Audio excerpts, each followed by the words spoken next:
like to thank everyone for coming back after lunch and reintroduce Lama Karma and thank him for coming and sharing the teaching on the 37 practices with us.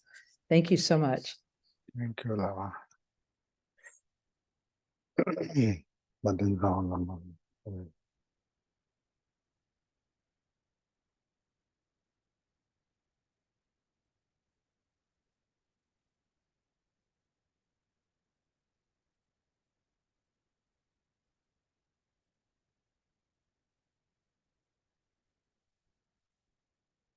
All right, everybody, welcome back. And we feed our precious human birth already. And one of the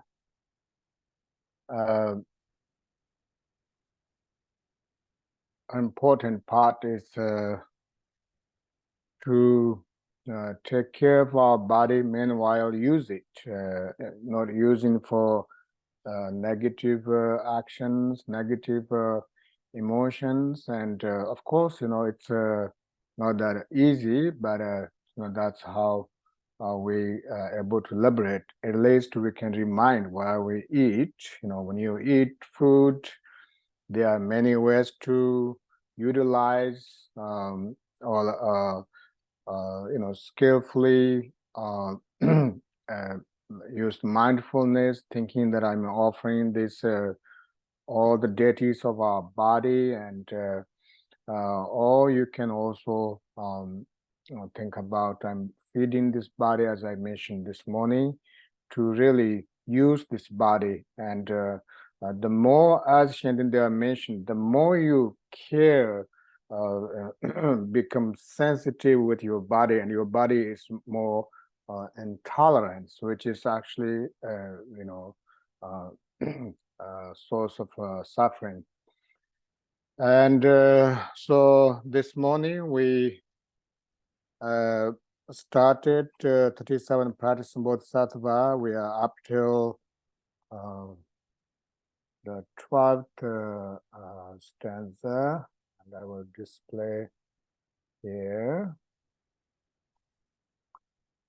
Okay, view entrance full. And then so far.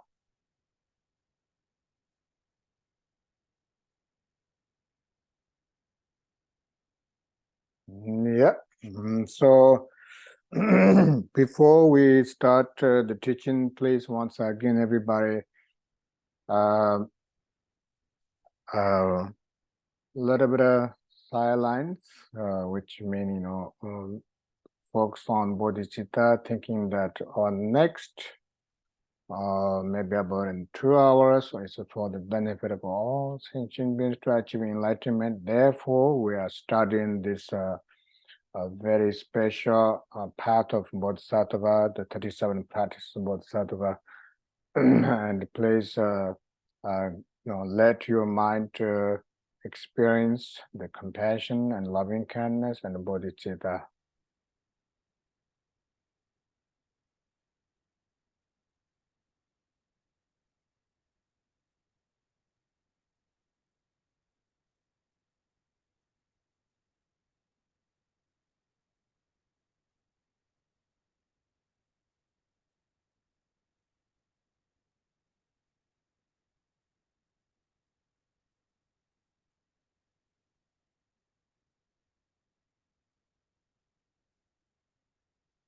And so the 37 practice Bodhisattva was composed by the great master Ngönchen Zombo of Sacha tradition, and he basically put all the essence of bodhicitta aspects of practice into 37 aspects, and regarded with his life story that where he did meditation, Ngönchen cave. Ngönchen is part of his surname, and then where he did meditation become like the cave, Ngönchen cave, and because he was practicing this tunneling practice or relative bodhicitta, compassion, loving kindness, and there were animals around his cave, especially the sheep and wolves. They were playing together because generally if sheep sees wolves and they will be really scared because that's what wolf eats. However, because of the blessing of compassion and blessing of loving kindness and mastered by Munchitomi, who was meditating and able to affect even those animals, and there was no any like wars or such in that area. And just like I have expressed this morning that when I myself go into this darkness of emotions and sitting next to Rinpoche without saying a word, and you could feel the sense of healing. And so that's what bodhicitta affects. Equally, if someone has a really aggressive anger or hatred or such, you could also feel the sorrow or fear, and everything is contagious. And so the 12th stanza is a part of relative bodhicitta, and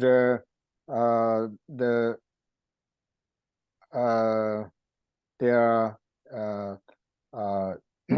resting in meditation on equality or exchanging ourselves and others, and then rest in meditation, and the post meditation carrying these four conditions, or literally it says four dhammas, or like practices on a path. And the first is carrying and things that you wish to achieve and not able to achieve, and normally that's part of samsaric suffering, that we wish to obtain something that we cannot, and then we experience tremendous loss and suffering, but that is a part of the practice. So this stanza goes as, even if someone driven by intense craving steals all your wealth, or incites someone else to steal it, to dedicate to that person your body, possessions, and all your virtue of 3 times is the practice of a bodhisattva. And this is could be pretty rare, that could happen if someone is taking possessions from us and asking someone to take it, but sometimes, like we have losses of wealth, maybe business wise, they are like, we go through a lot of losses, and when that happens, and instead of affect emotionally, we just meditate, thinking that I must done something in the past lives, and because everything is cause and condition, and this is the result of it, this is the consequence of it, and we, instead of regretting or instead of sadness, we just accept and also taking on the path. That's the first. And then second is the carrying suffering on the path, and that is the 13th stanza. If someone cuts off your head, even though you have not done the slightest thing wrong, through the power of compassion to take their misdeeds upon yourself, is the practice of a bodhisattva. This is also not so common, but this is the, once again, mind training. If that something happens, we're supposed to practice like this way. For example, like during the time of Buddha, Buddha taking different births, and sometimes he's he was cutting his limbs or such, by other enemies, and he was just so happy to give those. And there is a sutra of the Diamond Sutra, end of the Diamond Sutra. There's a story about a bodhisattva, known as always cry. He was always crying and calling to the Guru. And so there was a story about someone else, asking his physical parts of his body, and he was so happy to give those. And also, of course, Buddha's own story about Namo Buddha, that when Buddha was like prince, and he saw this starving mother and cubs, and he simply gave his body just cut, etc. So those are very, very must-have with compassion. But this is an idea saying that this is how we should, train our mind.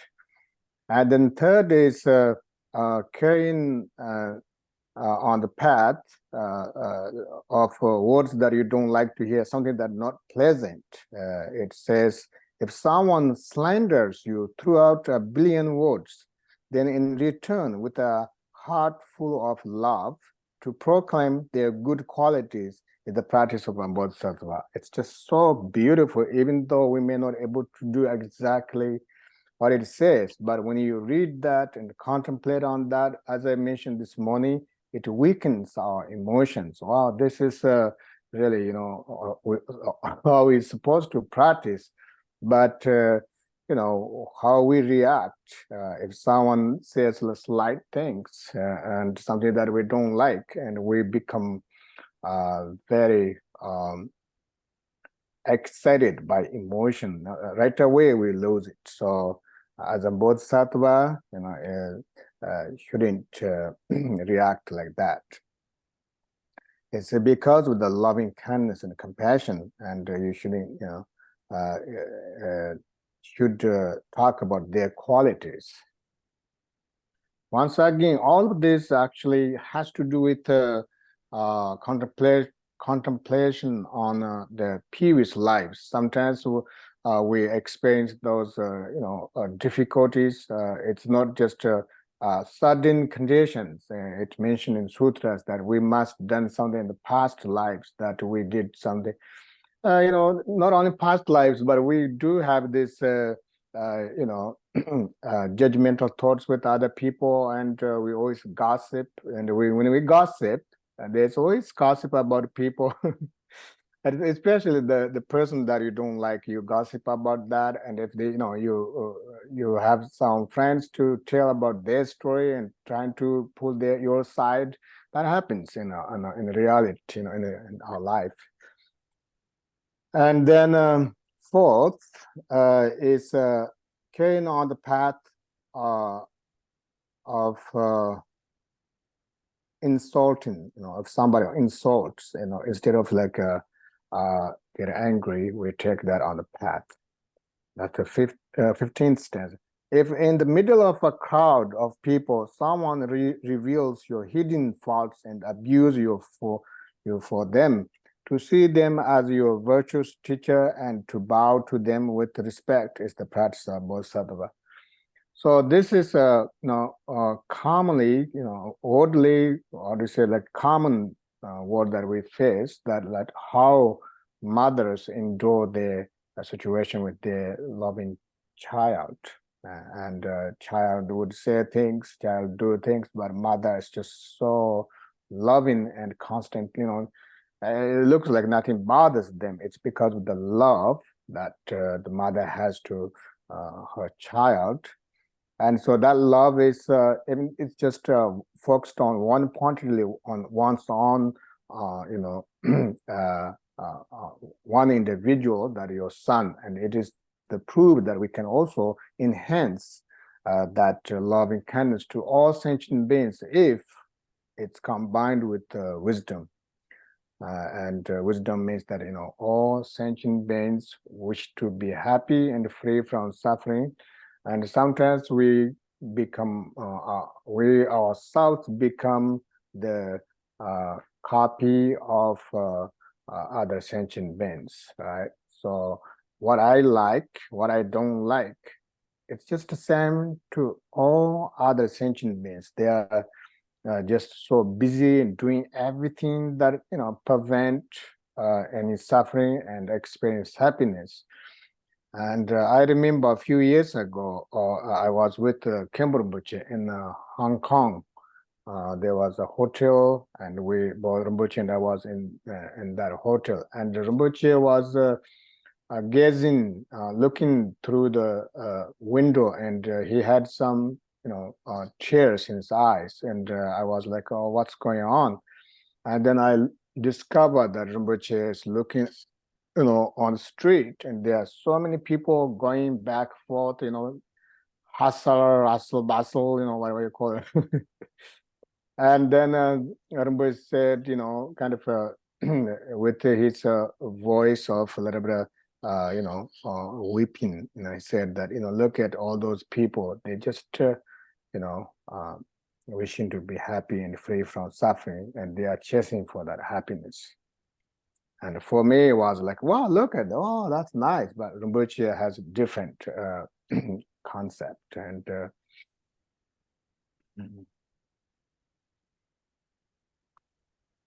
so another word, like, how you mastered with compassion, love, and kindness, so you are able to see other sentient beings, like something loving and such.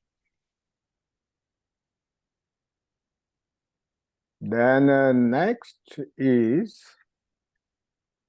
okay, I think, what did I do?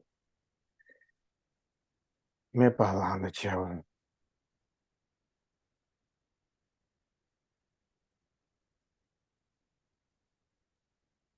14th. And then the 15th.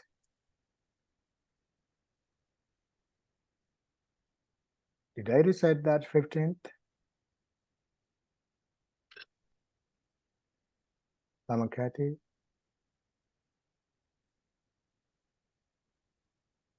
I think we're on 16, Lamala. Oh, okay. Yeah, you see, the 15th, even if several people, it looks like I haven't read that. Even though I said topic, carry on the path of somebody. Okay. Yeah, insulting, I did say that. Even if several people in the midst of a crowd should reveal my hidden thoughts and speak harsh, holding them to my spiritual friend, to bow to them and respect is the practice of Bodhisattva. And then the next is, it's called carry on the path. There's two things that is hard to tolerate, hard to bear, hard to be patient. So that is, the first is carrying on the path of somebody does something harmful, even though you did something good. Repairing your kindness with harm actions. If someone whom you cherish as dearly as your own child takes you for an enemy, then like a mother whose child is sick, to love that person even more is the practice of a bodhisattva. So if you have a friends or family members that you love and you do so many things, and then later on they're just against us, and then we feel like, oh, it's unbelievable, it shouldn't be that way, of course. But as a practitioner, bodhisattva thinking that, oh, this is once again, I must have done something in the past lives and experiencing that consequence, rather than thinking that, it's it shouldn't be this way and such. With like mother who cherish and love her own child that has sick. So that means if people do that, maybe they don't understand the karmic conditions, and they maybe have a lot of influences, and maybe they have some mental illness, and thinking about their suffering rather than blame on them or such. And then next is carrying on the path. If somebody insults us, you see those two are more difficult to practice, as it says. Even when someone who is your equal or inferior comes under the power of pride and defames you, to place them on the crown of your head with the same respect you would accord your guru is the practice of a bodhisattva. And bodhisattvas cherish and respect and thankful to those individuals who are harming us and constantly testing our patience, constantly, damage our fames and saying bad things, behind you, so because the only, as Shantideva mentioned, the only way to master your patience is to find someone does, something against you and, get you, make you angry. And so that's the, as Janga Kunt mentioned, when you look at, he was basically kind of a little bit criticized about practitioners, saying that when you look from outside, you look like a good practitioner, just sitting nicely and, say nice things, looks very good practitioner.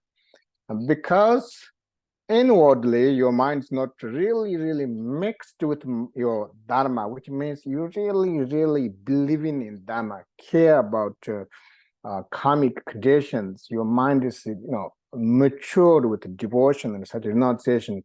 Therefore, we always bury this, like devastating poison snake, like emotions in our mind. And when it meets with the condition, then you really show your true color. Oh my God, that happens to me every day. What can you do, so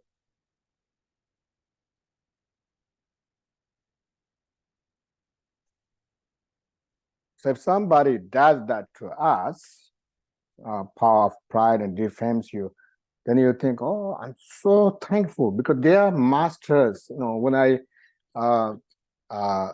teach about the siddhas of God, there are some masters, they kind of lost their power or such, and then they feel very bad, but at the same time they renounce from samsara. So these individuals cause us to lose our egoistic mind, or our own fame, so that we are not so attached to that. So we are basically, they become our spiritual friend instead of enemy. The next is wealth and loss carry on the path. The first is loss. Through gripped by poverty and always scorned, though stricken by disease and tormented by harmful spirits, to take upon yourself the negativity and suffering of all wandering beings, and never to get discouraged is the practice of bodhisattva. Loss. Gupa, sorry, basically means Jorwa means wealth, but Gupa means what's the that's the correct would be when you are down, basically, when you are downside.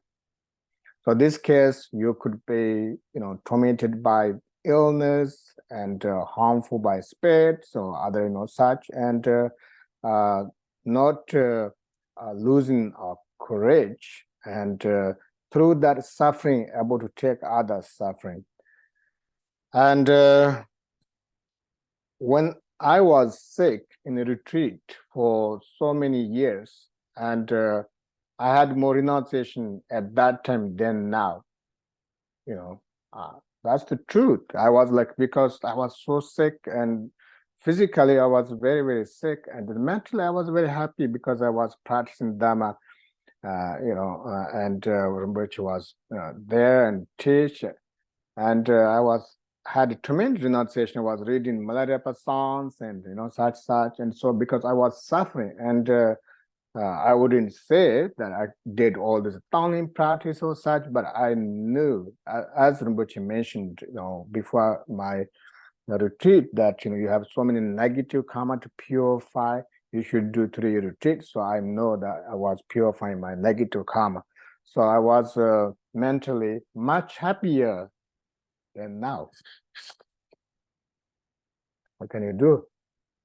So suffering, as Shendendeva mentioned, suffering is actually very good. If you are sick, you are purifying negative karma, and the suffering also destroy our pride. If you are suffering, nobody would think, oh, I'm special because I'm suffering, and I'm, and also purifying negative karma. I also said that. And then third is increase your compassion, because when you experience suffering, they finally recognize that there are many other sentient beings suffering, and you are able to increase your compassion.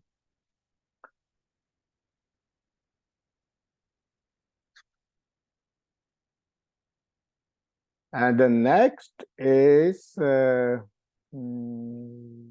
next I should turn the page.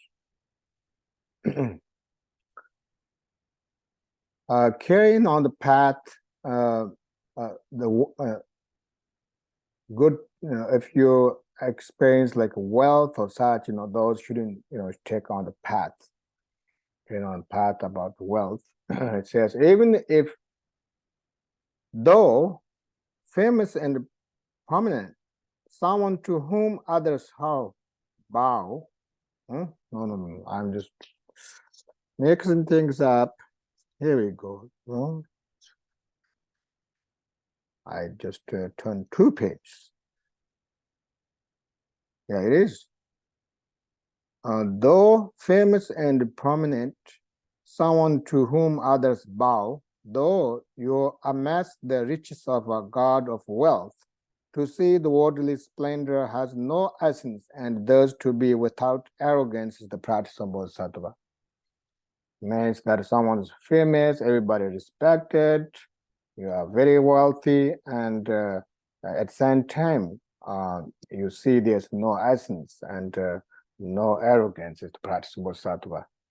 Like Khenpo Rinpoche, our late Khenpo Rinpoche, and he was quite famous, and people make offerings such, but Rinpoche always so mindful, like being as a Rinpoche's nephew, and if I go with Rinpoche in a store, and he buys something, and then maybe like a $7 worth of item, and so I just pay it, and then Rinpoche pays me back. I said, no need. He said, no. This money carries karma. So Rinpoche was very precise, as profound. He realized the profound Mahamudra, but karmic wise, he was so detailed, and whatever positions we have, as Columbus KTC, that Rinpoche always gave offering to rebuild of Columbus KTC, and he always giving. That's Rinpoche. Materially giving, he's still giving us, even though he already passed away. Now we're rebuilding many stupas. The next stupa will be in the last stupa. Oh, I wouldn't say last. The stupa in Colorado, and so there's lot of meritorious actions. So he never once like thinking, oh, I'm special and such. And not only that, like, when we eat at Lama house on the dining table, and our Lama Kamalodri, the manager, if he's a little bit late, Rinpoche waits and waits. Just wait, hurry.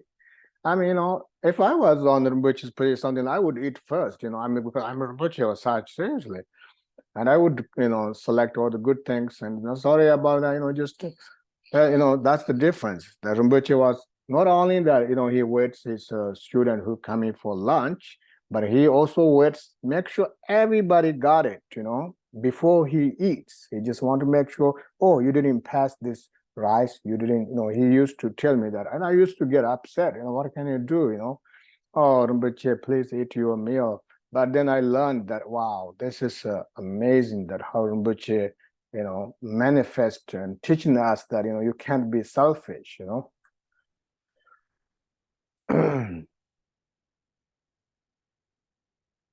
And the next is carrying on the path, the attachment and aversion. The first, aversion.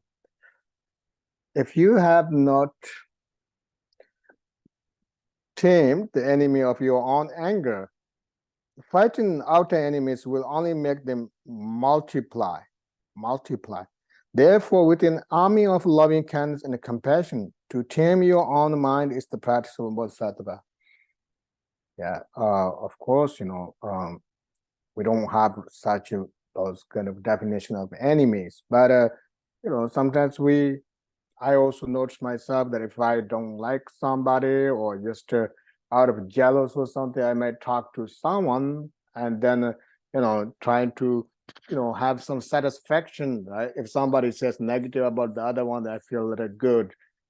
People do that, our mind does that. And then, slowly the little things that, it may be minor, but becomes bigger and bigger, and then more people get angry. So instead we just know that recognizing that our own anger is very powerful emotion, and especially nowadays the technology is very advanced, everything is so fast, so we're trying to catch with this very speedy world, and then it's just everything, emotions so fierce, like so.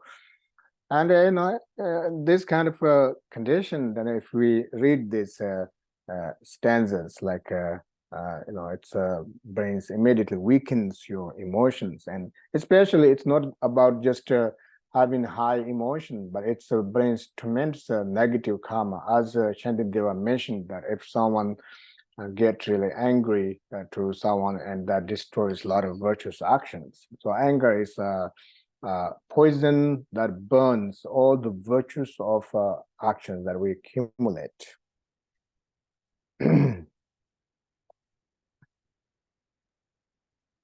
So when that happens, it's important to tame our anger through loving kindness and compassion.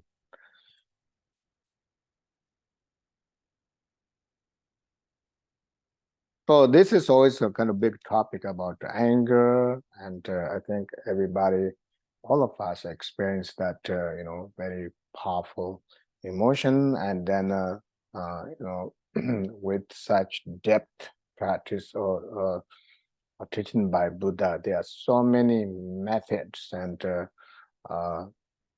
there's Mahayana tradition, there's Hinayana tradition, there's Vajrayana tradition, there's Mahamudra tradition. For example, Hinayana tradition, at the moment you experience anger, just like drop like poison snake on your lap.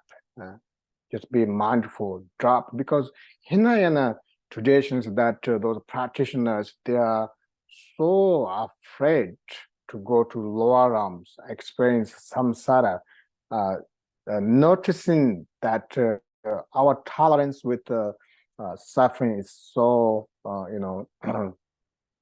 small, and they don't want to, when they think about lower arms, they don't want to go to lower arms, and when they experience like such as anger, and they just right away they drop.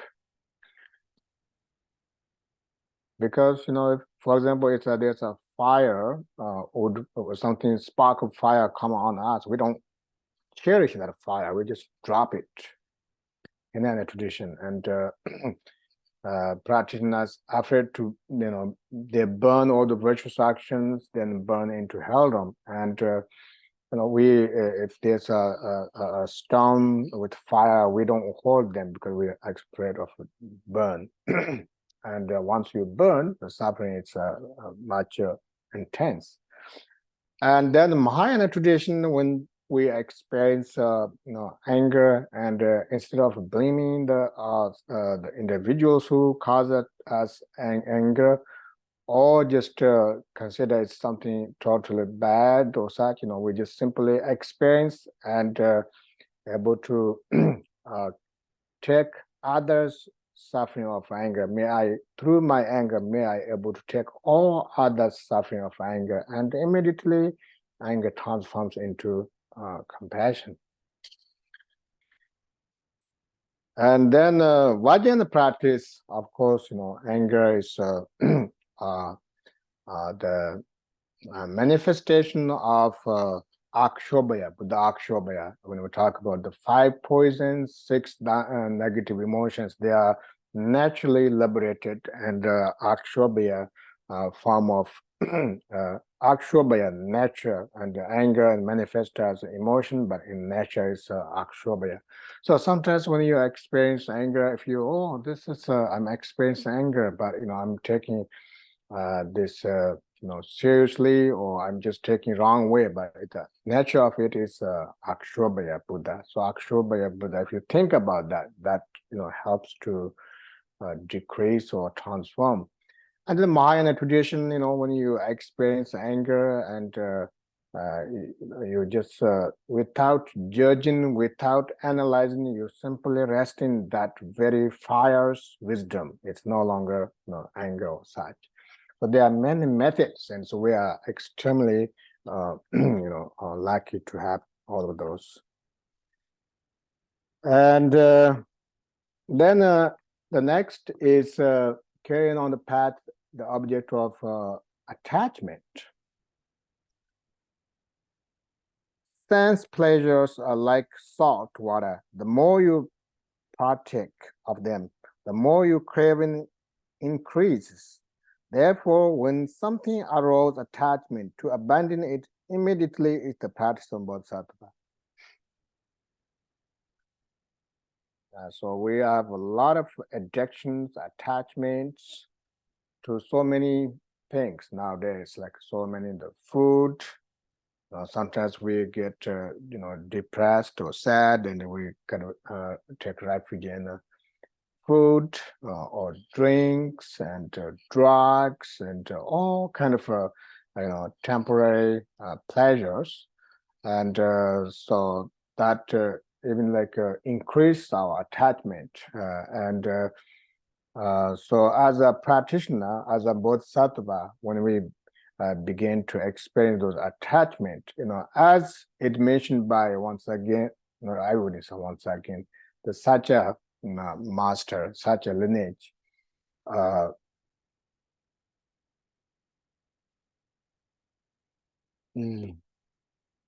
if you attach to this life, dearly, so strongly, you are not a practitioner. And so we have to also work on that attachments. And I think one thing, emotional attachment is sometimes very powerful.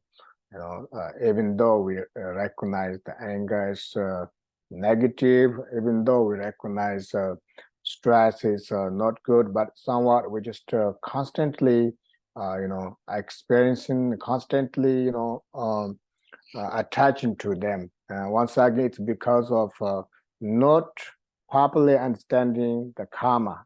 Karma is extremely important. How attachment can cause us to further into samsara.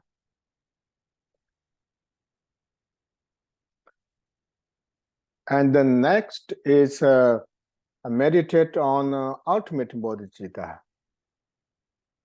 And it says,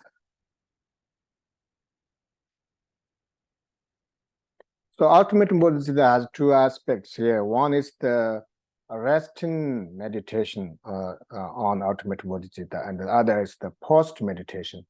The first is the resting meditation. All appearances are your own mind, and mind's nature is originally beyond concept. Knowing this, the precise nature of reality, to remain free from dualistic concept is the practice of a bodhisattva.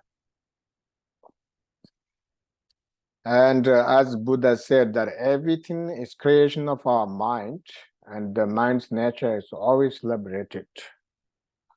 So this is a big subject, when we talk about, mind's nature, such that, but we have to be very practical. Let's don't talk about all this phenomena, everything. Just simply utilize our own thoughts. When we thoughts arise, emotions especially arise. Negative thoughts arise, and we normally so high up, and we don't really take our time in looking at our mind. Just simply follow that lead, and then become emotion, and everything. But as a practitioner, when the emotion arises or anger, whatever it arises, then you are able to watch how it works, how this emotion arose. And even though emotion is intensely experiencing, meanwhile, this is one of my kind of emphasize, as I always do, is that while your emotions very intense and craving and stressing, but also equally at the same time, that emotion does not really touch to your core ground nature of your clarity, clear light of your primordial wisdom.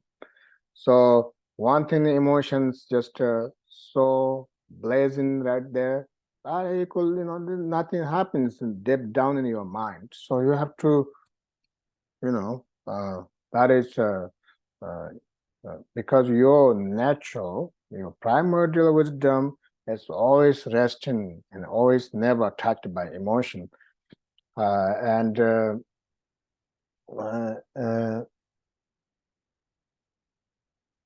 So instead of this book says this and this book said that, but you have to use your own mind. It's the most effective way of experiencing our nature.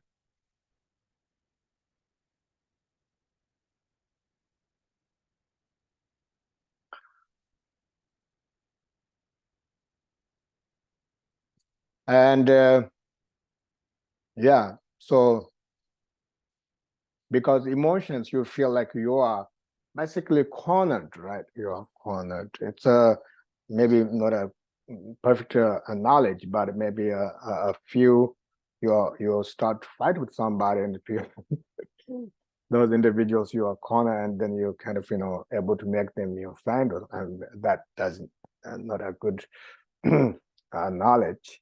But so normally what happens to us that we have no escape. There's no hope. You feel like so stormed by emotions. We feel so stressed, and there's no any other options. But as a practitioner, while you experience that, and once again, then you look directly or resting, and then you can see that actual nature does not affect by those emotions, and always quiet, innocent, and transparent, and a very stable ground. So that is the first. The second is post meditation. It says,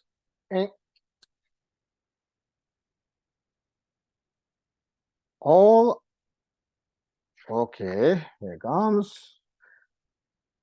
When you encounter objects that please your mind, know they are like summer rainbows. Though they seem beautiful to see, they are not real, and to give up attachment to them is the practice of bodhisattva. So this is an example of object of attachment. Same thing with anger. Everything is just nothing sits there, nothing stands there. Instantly changing. I'm teaching today and goes minutes by minutes. You guys also listening and going minutes by nothing is just constantly changing. Nothing you can hold on to anything, and it's like dreaming. It's everything is so vivid. Everything you can grab or touch, such, but equally they are just so fragile, vivid, and inherently no existent.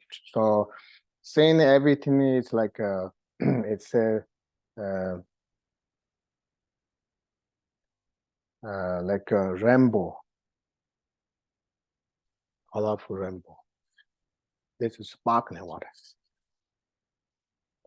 I used to drink Coca-Cola, not healthy. Then I change into this. It's healthy. Yeah.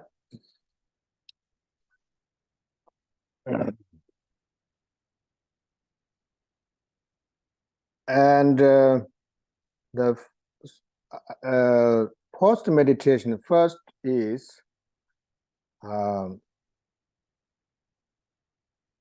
what is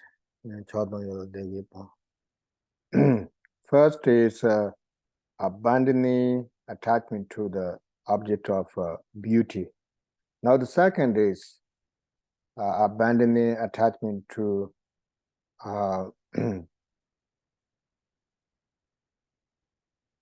to the aversion. It says, all your suffering is like the death of your child in a dream. To take such delusive appearances as real is exhausting. Therefore, whenever you encounter unpleasant circumstances, to see them as a delusive appearance is the practice of bodhisattva.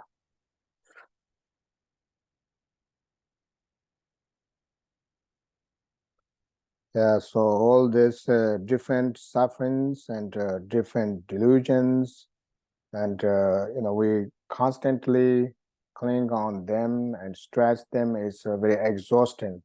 Therefore, when we experience those unfavorable conditions, see as a delusion, that's the practice of bodhisattva. And then next is training into the actions of the 6 paramitas, and the first is generosity.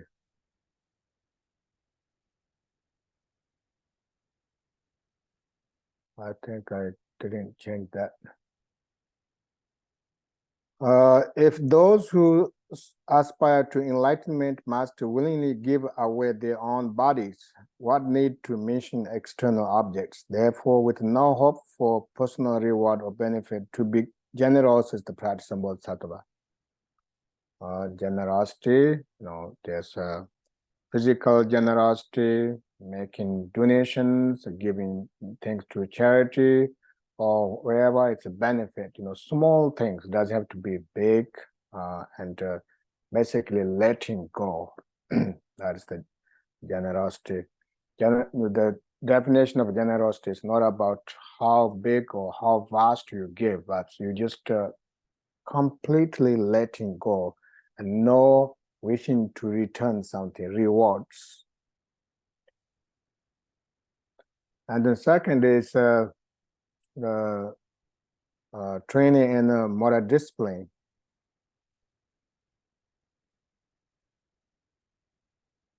If lack of ethics prevents you from benefiting yourself, then your wish to benefit others is just a joke. Therefore, to have ethics from worldly desire is the practice of bodhisattva. So the moral discipline is called Shila. Shila means that you are very mindful and practicing those vows. And Shila means cool, able to cool our emotions. And Sutum and monastics, they have their own vows. Lay people have their own vows. Dharma practitioners, we have Bodhisattva vow. We also have refugee vows. So all these vows to be disciplined or practice.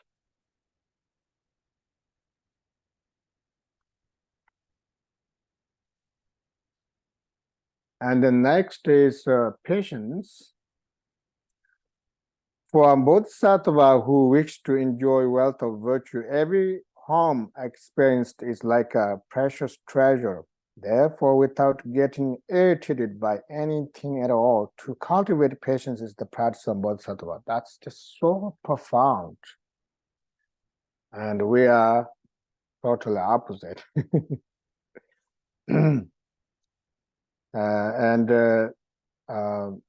So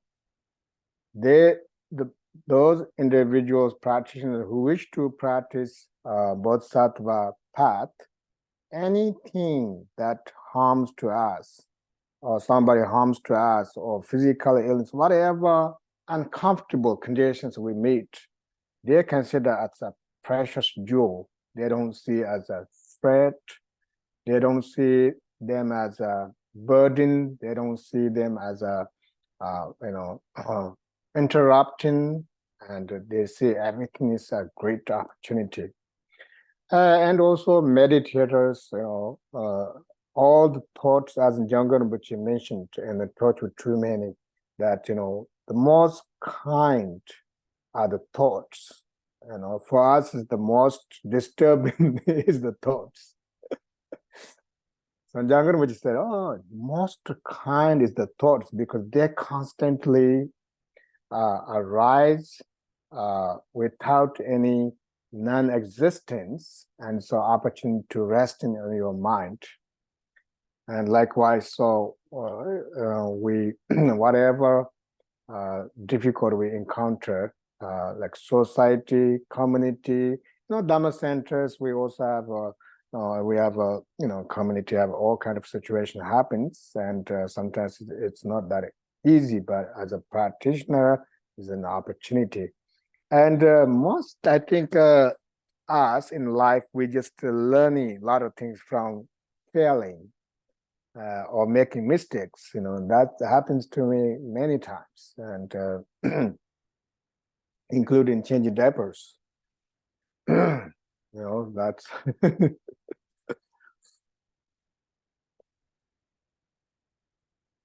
that's real. Life's real. So the next is diligence. Training in diligence. When you see Shavakas and Patika Buddhas who strive for their own benefit alone, expend effort as if to extinguish a fire burning on their heads, then for the benefit of all wandering beings. To cultivate joy and diligence, the wellspring of positive qualities, is the practice of Bodhisattva. Yeah, it's basically saying that those Shavaka Buddhas, Patika Buddhas, they just want to free from only samsara, and they are so diligent. And if somebody catch a fire on their head, they just don't sit there, and they just do every means to get rid of that fire. So likewise, the Shavaka Buddhas, Patika Buddhas, they do that. But for us who taking Bodhisattva vow for the benefit of all sentient administrative enlightenment, then it's important to enhance our diligence. The diligence means so delightful to practice. It's not about somebody has to remind you all the time, or you yourself have to push. If you practice and sit on a cushion and you have to push yourself, or practice becomes a burden, that means you are not practicing diligence. Diligence means delightful to practice, so happy to practice. If you really practice meditation or deity visualization, everything is a healing or liberation path. So if you don't have that kind of driving, and then important to read, study, and ask questions to teachers and how to enhance that. The most, I think, still most important part is that karmic condition. If you believe in trust in karmic condition, we will be very happy to practice. I'm so happy, looking forward to purify negative karma now, immediately, quickly, not waiting to, and not missing daily practice. And when you receive a teaching, you are very inspired. We are very inspired, and then after a few days, goes back to normal habits. It's because not thinking about the karmic condition. And then 29th, samadhi, training in concentration, samadhi. Knowing that when the vipassana is perfectly endowed with shamatha, this completely conquers all disturbing emotions. To cultivate concentration that transcends the four formless states is the practice of bodhisattva.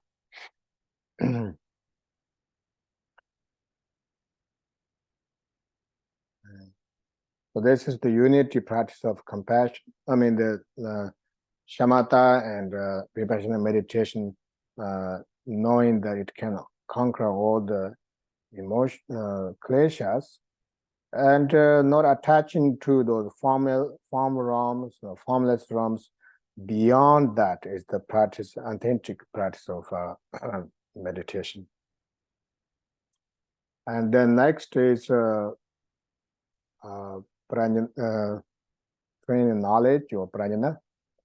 Without wisdom, the first 5 transcendent practices do not lead to perfect enlightenment. Therefore, to cultivate wisdom endowed with skillful methods and free from concepts of the 3 spheres is the practice of bodhisattva. And although we practice these 5 paramitas, actually we don't call it paramita unless it's combined with the wisdom. Paramita basically means perfection, and there's no perfection without involving wisdom practice, which means that when you give something to someone and you basically combined with these 3 spheres, is that you see everything as illusion. The object, there's not really ultimately no object or the things that you give or the giver, so you are able to mentally rest and able to give like illusion.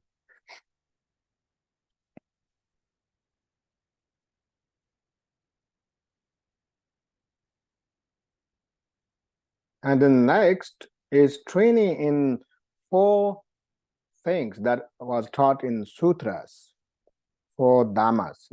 It's not 4 dhammas Gambopa. The first is abandoning, examining our own delusion.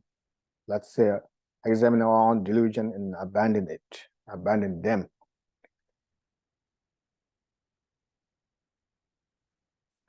If you do not examine your mind for confusion, you might put on a dhammic facet while behaving in a non-dhammic way. Therefore, to continuously examine your mind for confusion and eliminate it is the practice of bodhisattva.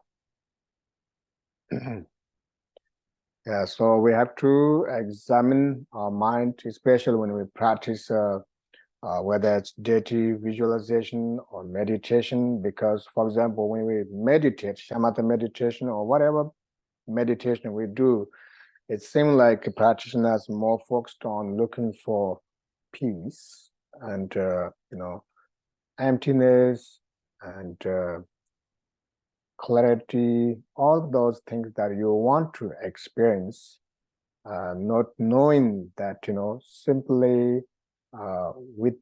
simply resting nakedly in our mind, natural experience. So if you're trying to experience those peace by using different weapons to experience, that's not a natural meditation.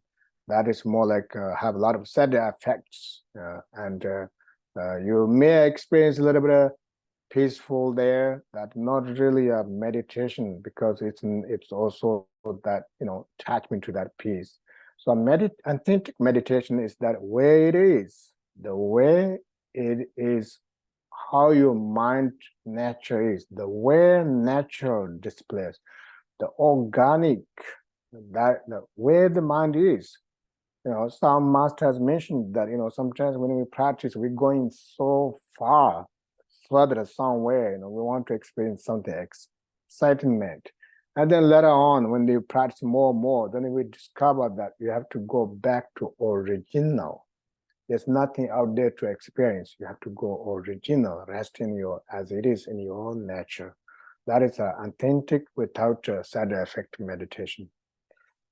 So we can be confused and deluded by chasing meditation.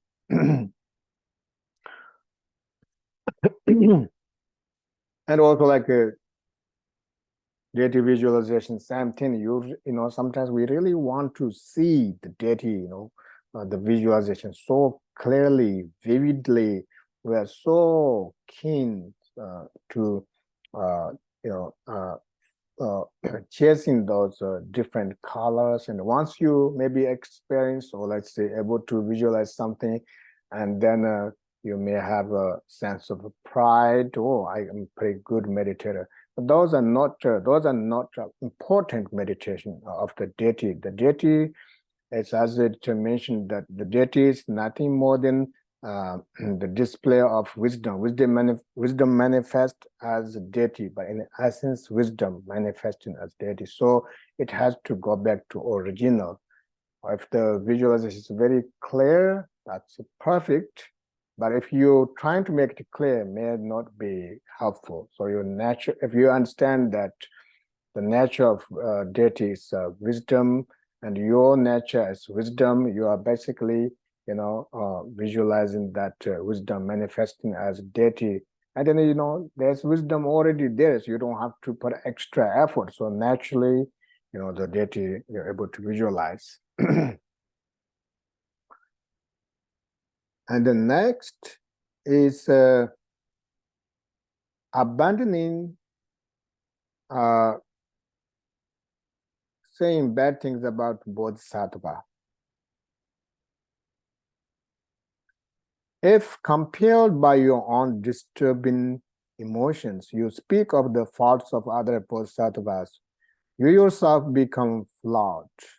Therefore, to avoid discussing the faults of those who have entered the Mahayana path is the practice of Bodhisattva. Oh my God. That's a big thing that I do, probably.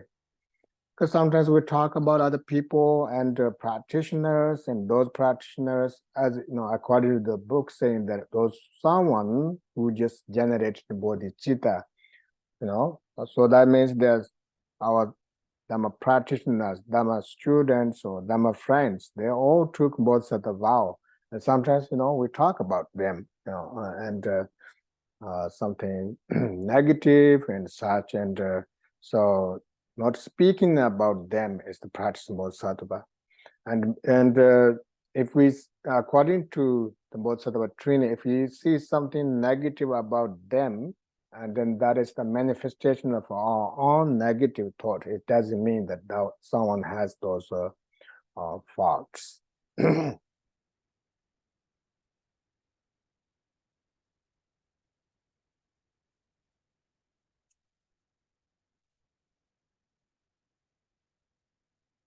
Then third is abandoning attachment to sponsors.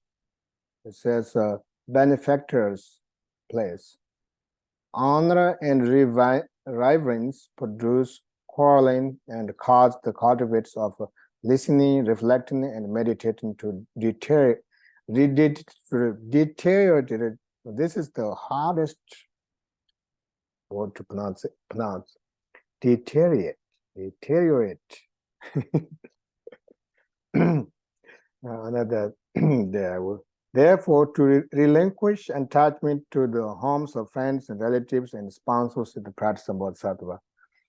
This once again, more towards the monastics who, do special pujas in Tibet. This is very well known that they go to door to door different homes and families, and they make offerings and such, and shouldn't attach to those possessions or such. And then next, the fourth is abandoning saying harsh words. These are the four things that come from the sutras. When you speak harshly, it disturbs the minds of others and causes your own bodhisattva conduct to deteriorate. Oh, here comes again. Deteriorate. Therefore, to refrain from harsh and unpleasant speech is the practice of a bodhisattva. So harsh word is very typical in our life. And I say harsh words time to time. And what I discovered is that my mind was disturbed. My mind was burning some kind of frustration. And out of that comes harsh word. But then sometimes harsh word doesn't mean something really harsh, like yelling or such. But, those of us who've been with family or friends long time in community, and then we kind of know how to twist words, like saying something nicely, but silent destroyer. And then you can say something with smile, but it's something devastating one. So harsh words is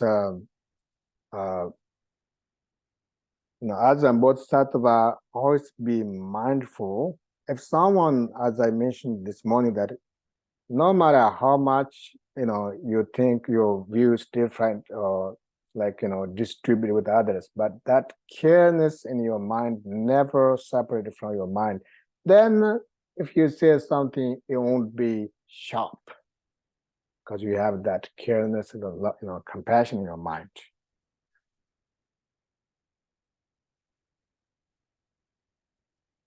All right, and then the next is it says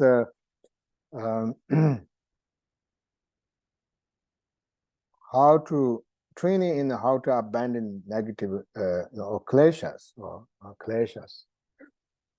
When you become accustomed to the disturbing emotions, they are hard to cure with antidotes. Therefore, with the remedies of mindfulness and introspection, introspection, the moment that disturbing emotions arise, to smooth them out is the practice of a bodhisattva. Yeah, this was, I think, mentioned earlier about a snake coming into our or somebody dropping in our lap or something. So if we experience emotions, then sometimes based on that negative thoughts, we think about the cause conditions, how this individual, or if you get angry with somebody, it becomes bigger and bigger and more can't control. Instead, the moment you experience that, recognizing it destroys all the virtuous actions, it destroys your health, your friendship, and your everything. So you kind of letting go it using different weapons of meditation or practice is bodhisattva. You don't keep poison with your mind. And then the next is through the mindfulness training to benefit other sentient beings. In brief, wherever you are and whatever you do, always examine the state of your mind with steady mindfulness and introspection. INTROSPECT. The benefit other is the practice of bodhisattva. Which means that it clearly shows that benefiting other sentient beings, it has to do with increase meditation or calmness of our mind, which means whatever we do, examine our mind, what we say, what we do, what we think, and through that mindfulness can benefit sentient beings. If there's no any of those, and wanting to benefit other beings is not real. And then next, the 37th is dedicating the merit to the enlightenment. In order to dispel the suffering of limitless wandering beings, then with wisdom free from concepts of three spheres, to dedicate to enlightenment, the merit accumulated through this practice is the practice of a bodhisattva. Yeah, so that's the dedication. And once again, there are different dedication. Dedication with concept is known as dedication with poison, and dedication without concept. The dedicating merit to all sentient beings without fixation is the undefiled dedication. And then next is the conclusion, saying that Tommy Zombo, how he composed to for whom he composed. Following after the speech of the noble ones, and many of what is said in the sutra, tantras, and treatises, I have put forth this. Okay, I have to read this one. Relying on what is taught in the sutra, tantra, treatises, and the words of the genuine masters, I have composed these 37 bodhisattva practices for the benefit of all those who wish to train on the bodhisattva's path. That's what he said first, how he composed, relying on the teachings of Buddha, and for whom, for those of us who wish to practice. And then next says,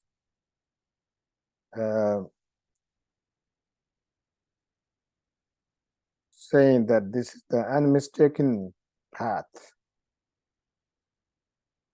No. Yeah.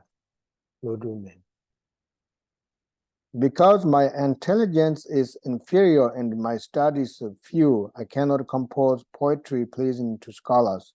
Yet, since these verses are based on the sutra and the teaching of the genuine masters, I believe these bodhisattva practices are not mistaken. And the next is confession and being modest.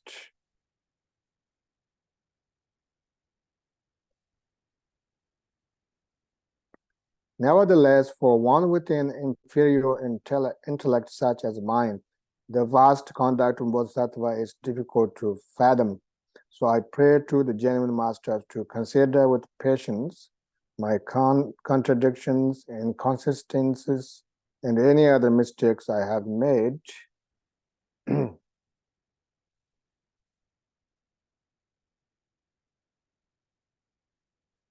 And dedicate the merit of composition of the text. Next, by virtue of the merit gathered here through the power of relative and genuine bodhisattva, may all wandering beings be liberated from the extremes of existence and peace, just like the protector Cheneze. And finally, talk about the author. The monk Tomi, a proponent of scriptures and logic, has composed these verses in a cave known as Unchu Rinchen Pu to benefit himself and others. So that is that, and of course there are many commentaries on 37 practices, and especially like Hison's Kamapa's commentary. It's already published, and you can get the commentary from the book from bookstore of KTD, and So I just, because it's 37 verses and not easy to finish, so I basically trying to be practical as I, try to just do my best to follow Rinpoche's some, when I say I'm following his footsteps, like it sounds like a big deal. Like it sounds like, kind of arrogant. I will be following his footsteps. I will do something. No, it's just Rinpoche as an example that someone brings any teaching as a practical, not so much logic or like such and intellectual. So trying to bring to practice. So that's what I trying to do. But because of my lacking of practice and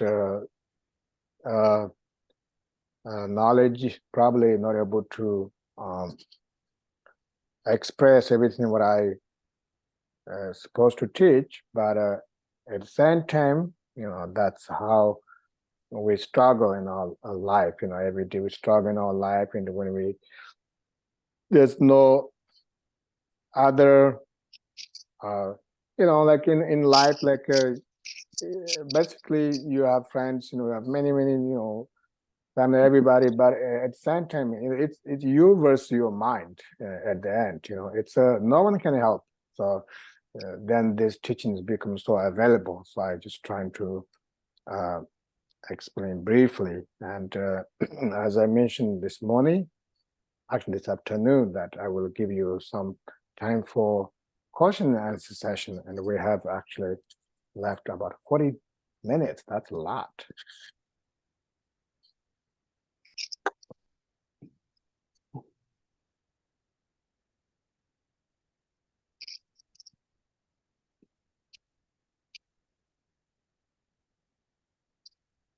I see in chat, student asks, when is the best time to do this practice? Is there a specific day each month? Not at all. Both sattva, day and night. And there's no, as long as you remember, you read this, we always need this, and this would be 24/7. There's no particular month, particular time, and read as much as you can, and study as much as you can. It's very handy and it's really beautiful. And I'm kind of very lazy to read this, but sometimes when I read this, and it really helps, a lot.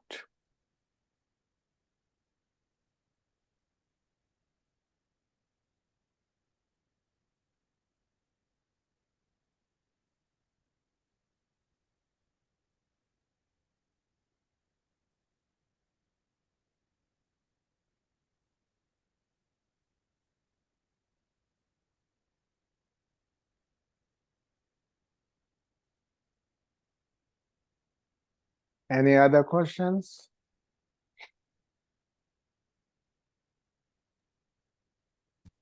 See on one chat. If someone steals our prayer flags, should we be compassionate to the thief?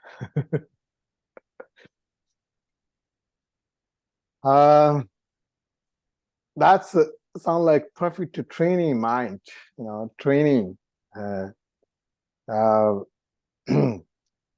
Absolutely, you be patient. That doesn't mean that you let that do it again. And sometimes, like thieves, when they manage to do something and then they think they got away and they might do again and again, it's not good for them. And but at the same time, not getting angry to them, and they are, they take that prayer flags, and there's some blessing goes with them. Whatever they did, the prayer flags.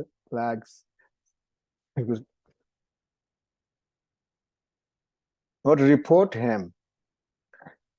Well, that's actually I just don't have wisdom to say how to say it. But as I mentioned, that if this happens again and again, I think it's important because this individual may do bigger things to not only the center but other families. When they get away, and sometimes like a little kid, right? We do have to a little bit of discipline and able to learn things.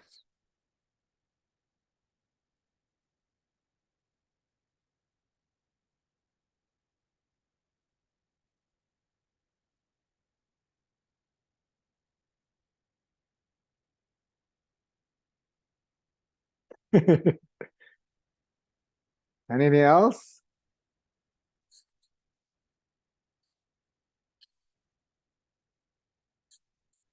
Looks like I speed up with the verses,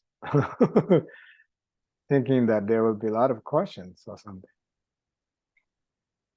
It's interesting because today, Lama, everybody, that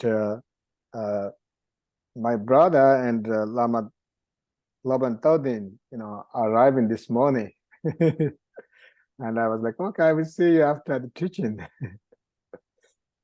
And I think they arrived around lunchtime. And Laban La, who going to also, we will be going to visit Columbus KTC. And Laban La is actually very, very special. And he's, one of the Lama that always at the monastery and working so hard, building stupas and overseeing, he's one of the head of the, one of the men Lama there. But he's quite learned and very, very wonderful monk. And, he has everything, like practice and, the chanting or those of you who heard of his voice is very special. I'm so happy that will be visiting your Columbus KTC. I also got jealous because I'm supposed to be there and I can't go. So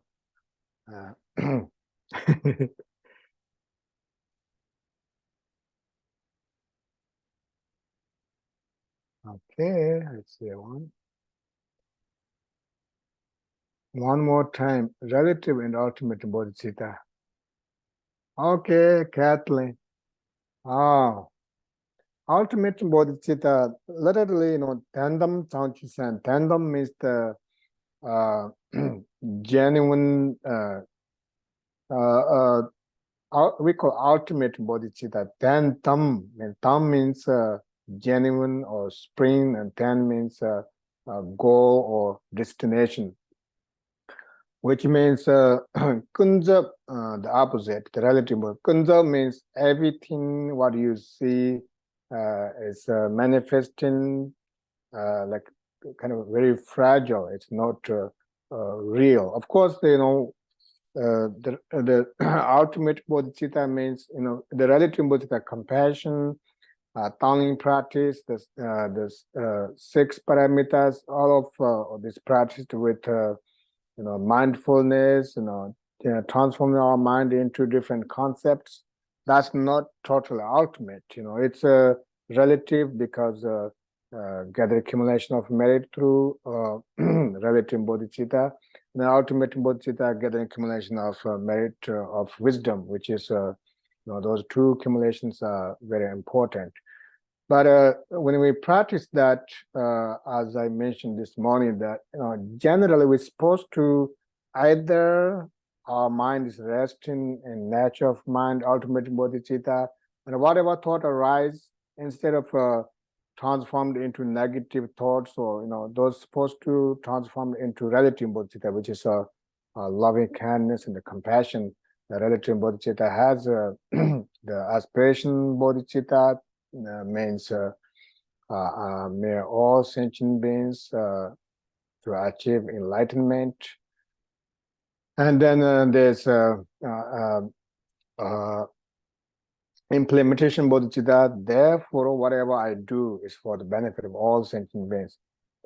If those of us who when we experience those, emotion, negative thoughts, if you are able to think, oh, I'm experiencing this for the benefit of all sentient beings to achieve enlightenment, without, then there won't be suffering, negative thoughts bring suffering, but if you are able to transform, if you have that concept, immediately you will be healed. You feel there's a healing going on,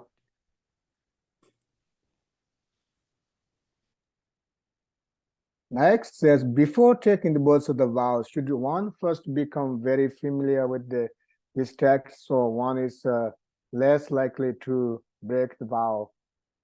Yes, I think that's very good. Study about both sides of vow, and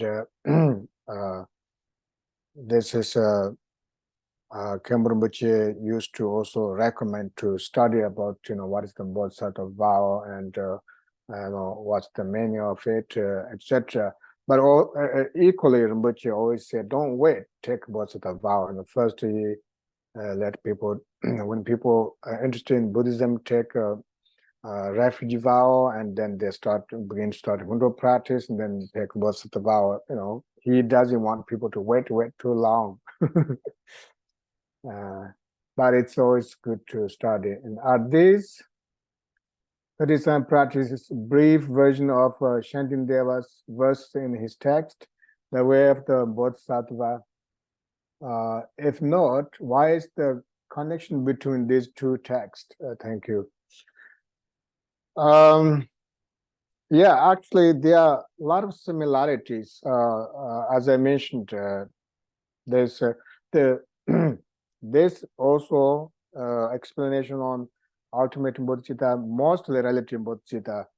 Equally, Shantideva also have a same. Shantideva's text is of course it's especially wisdom chapter is ultimate bodhicitta, but mostly focused on relative bodhicitta. But then at the same time, there is a little different flavor for practitioners. So when you read this, even though there are a lot of similarities, but also because they're composed, their own skill, these great masters, their own experience, based on their experience and what Buddha taught, etc. So they are, even though they are, similar, but also have different benefits. So they both are, very special.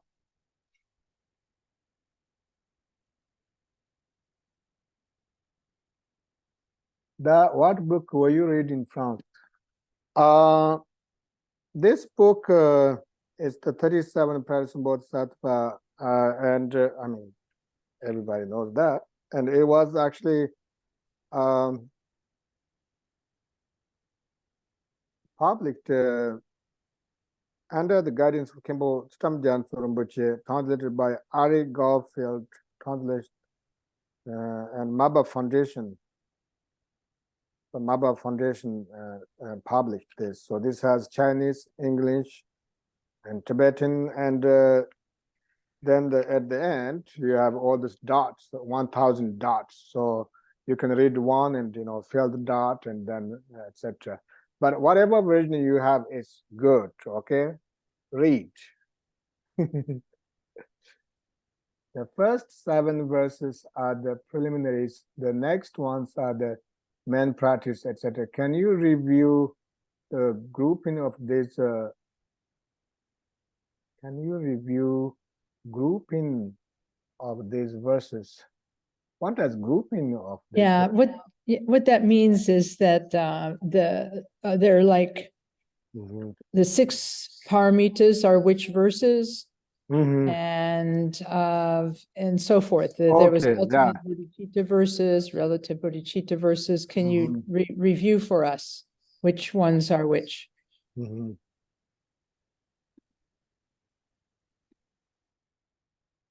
Why am I?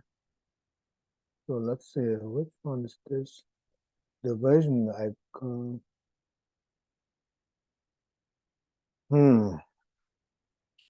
Looks like the book that I'm holding is different from the version I was displaying.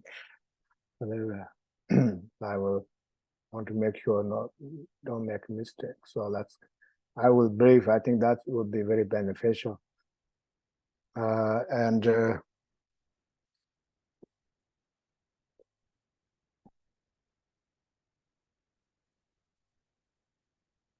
So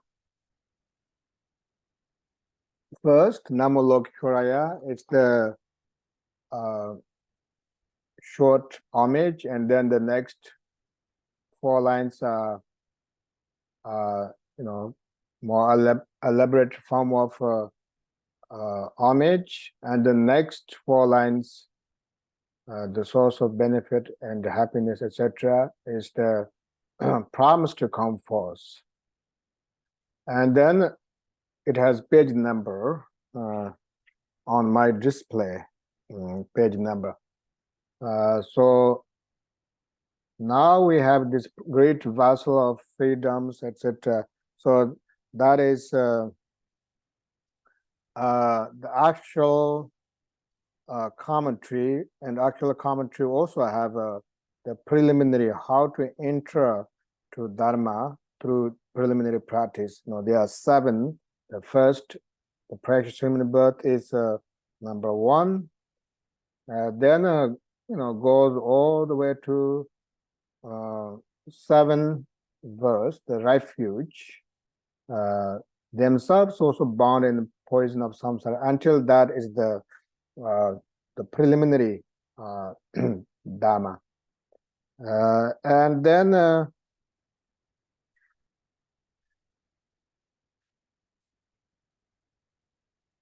then Lama, I kind of explained, but maybe I need your help, which is like there are 3 individuals, right? The lesser and the middle and the higher capacity.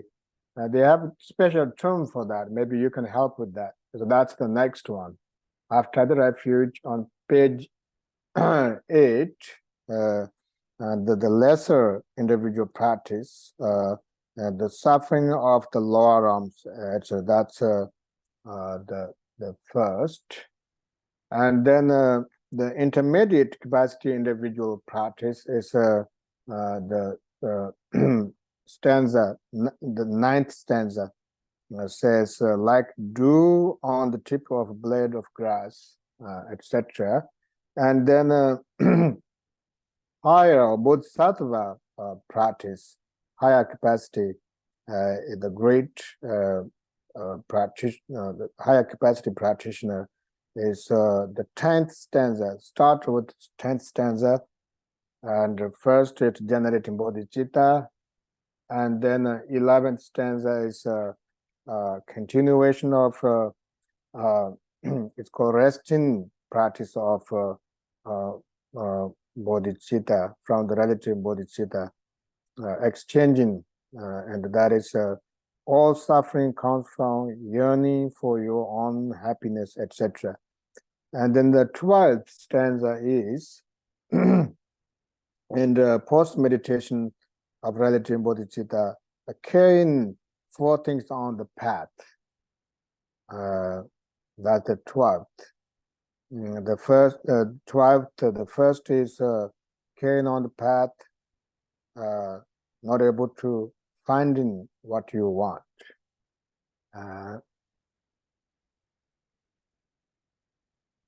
And that's the 12th. And then the second carry on the path is suffering. That is the 13th stanza. And then next is carrying on the path, things that you don't like to hear, unpleasant things. That's the 14th stanza. I will give you a number, that's better. And then the last, and the 4th one is carrying on the path that, people say bad things about us or insulting things. And then the next is carrying on the path 2 things that is very hard to, difficult to bear or difficult to tolerate. That is the 16th stanza, which is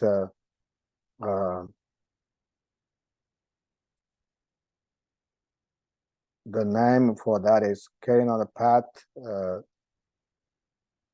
someone repairing your kindness with the wrong way. And then 17th stanza is carrying on the path, someone insults you.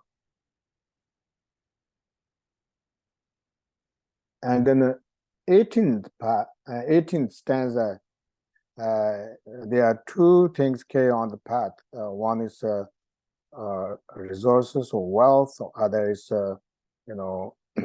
when we when we low or goes down. Don't know. So the first is 18th stanza is carrying on the path when we are down, life goes down. And then second is the 19th stanza, carrying on the path, the wealth, without carrying over arrogance or such wealth, or like fame or such, wealth. And then 20th stanza is starting from there. The next two stanzas is carrying on the path, attachment and aversion. First the aversion, 20th stanza, and then 21 stanza is carrying on the path, attachment. And then 22nd is the ultimate bodhicitta. The first is resting meditation on ultimate, meditate on resting meditation on the free from elaboration and clinging of ultimate bodhicitta. And then 23rd stanza is post meditation. So post meditation has a few stanzas. The first is abandoning attachment to the object of attachment.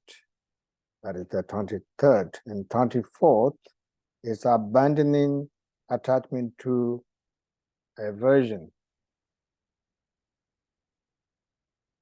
And then next is the training in 6 paramitas.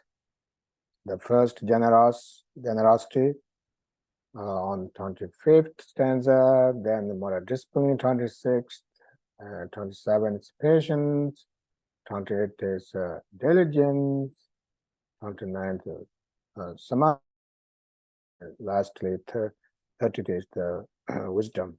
That was quick. And then 31,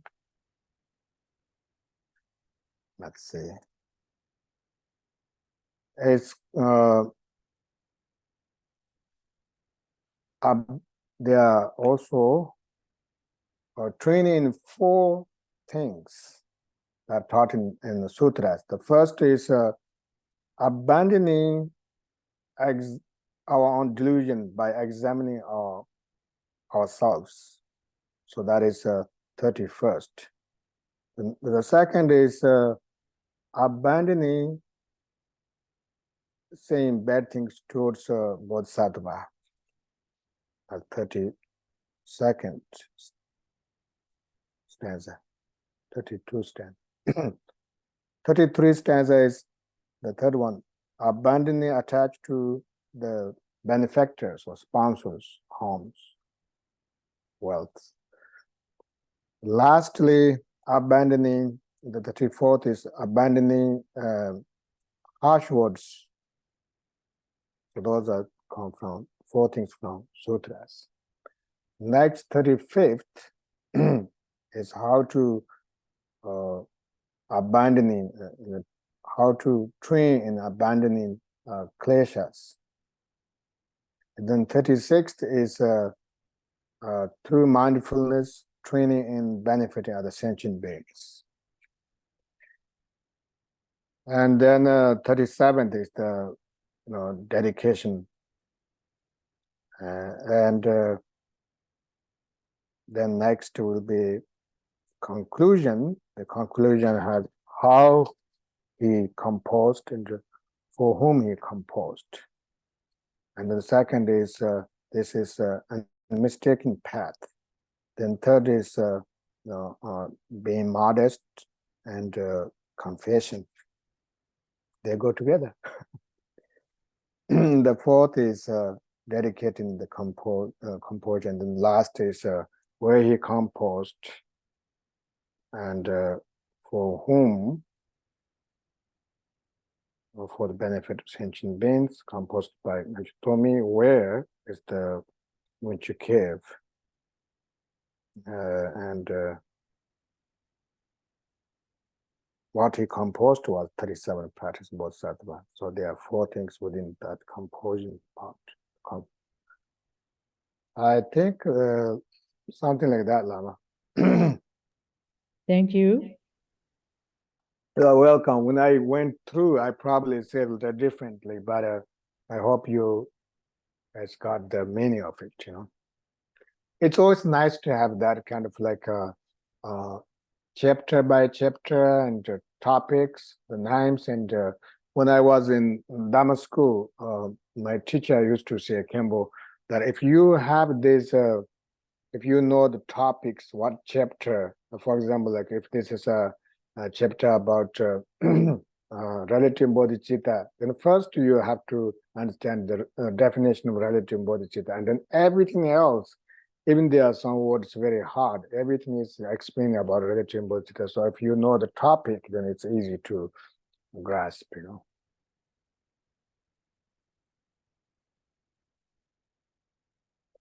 The verse talk about non-duality. How do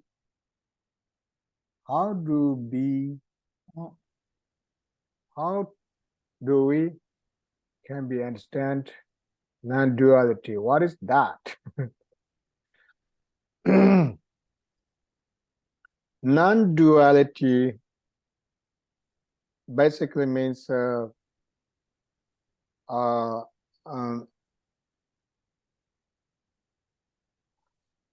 free from dualistic mind, able to remain in meditation without elaboration, fixation, judgmental thoughts, and non-duality. There's no more delusion in it. And how do we realize that? As the great master Patrul Rinpoche said, that in order to realize our nature of mind, needs a lot of accumulation of merit, relying upon authentic teachers, and have outstanding devotion, and you naturally realize it because it's not something you're going to discover from external, it's something within us, but we do need to have merit. I think meritorious actions can be a little bit less in our country, unlike in Tibet.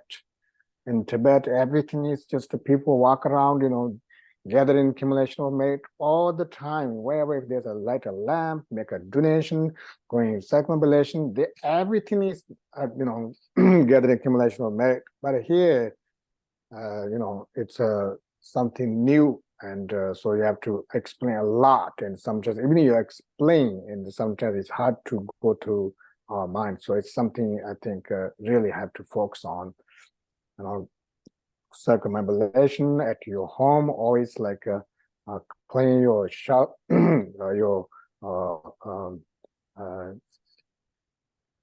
what's called shelter, shrine, and making offerings of water, incense, prostration. You can also do with your own place. So those kind of conditions happens, then they're able to realize non-dual mind. Thank you. You're welcome. Mm-hmm.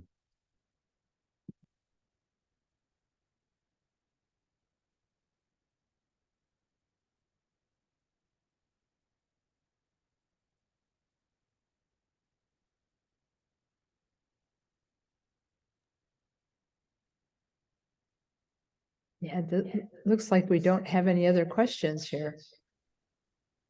That's good. I don't mind to stop a little earlier. I do have plan to pay homage to Lama later on, so it's good.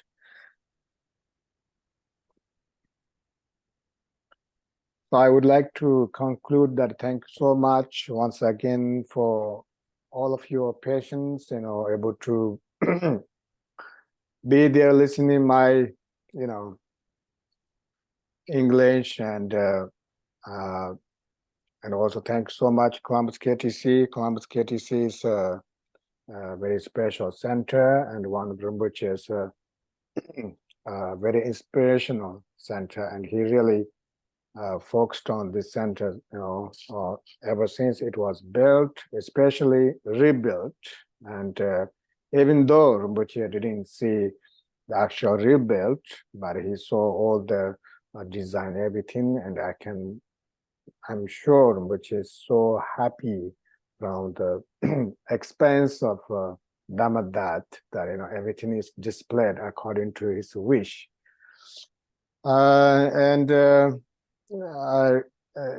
Of course, this is a massive center, and you have so many programs. It's just so wonderful that this is something need for all the age, and especially young people. They're learning Dharma, and I would like to thank everybody who are supporting Columbus KTC, especially those of you the core groups. Every week or days, think about the center and meetings and making this. That's just so heartwarming, and thank you so much. At the same time, those of you don't know Columbus KTC, here's Lama Kathy, the resident teacher of Columbus KTC, and whatever you can benefit and make donations and support Columbus KTC, that'd be wonderful. And we will talk about meritorious actions. That can be very special meritorious actions.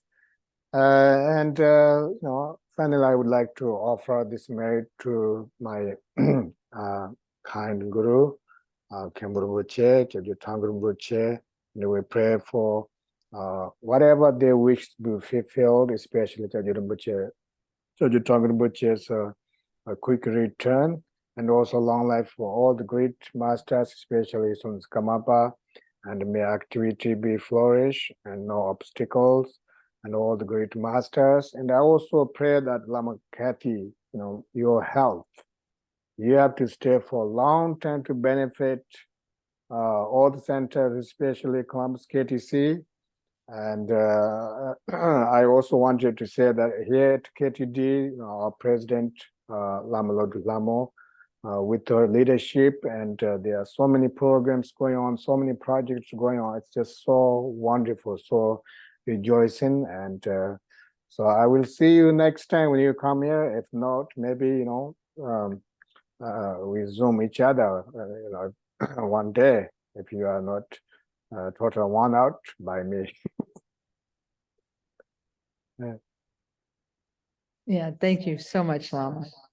And we're looking forward to seeing you here at some point in the future, and we will try to get a group and go there. Thank you, Lama. Yes, there we go. Yeah, he What did said he bring the say? family. All right, bring the family. We will. Yeah, bring the family, he says. Yeah. Not easy to get permission from the work. I understand. So then I will also display the dedication. We want to make sure dedicate the merit. I do see some chats. I want to make sure I don't miss it. Thank you, Lama Kama, Kathy, and KTC for hosting this teaching. Thank you. You are very welcome. Oh, that's so nice of you guys.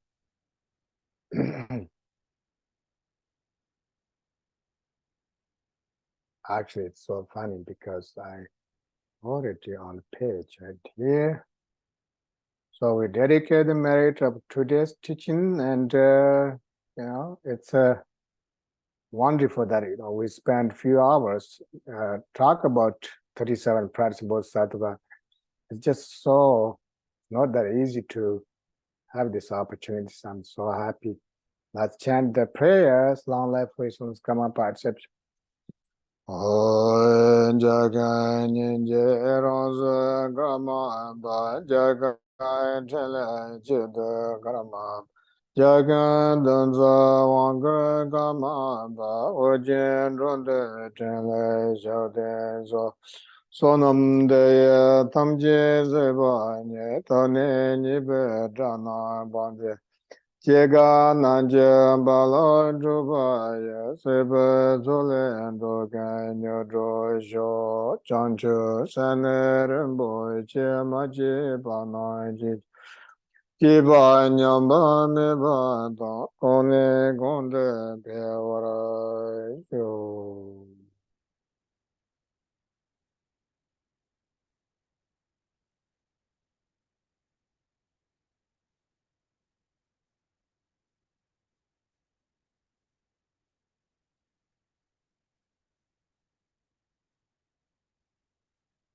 Oh, thank you, everybody. Take good care and check the 37 practice both sides on your path. Yeah. Thank you. Thank you, Lama. Okay, Come on, thank you, everyone. Bye bye. Yeah.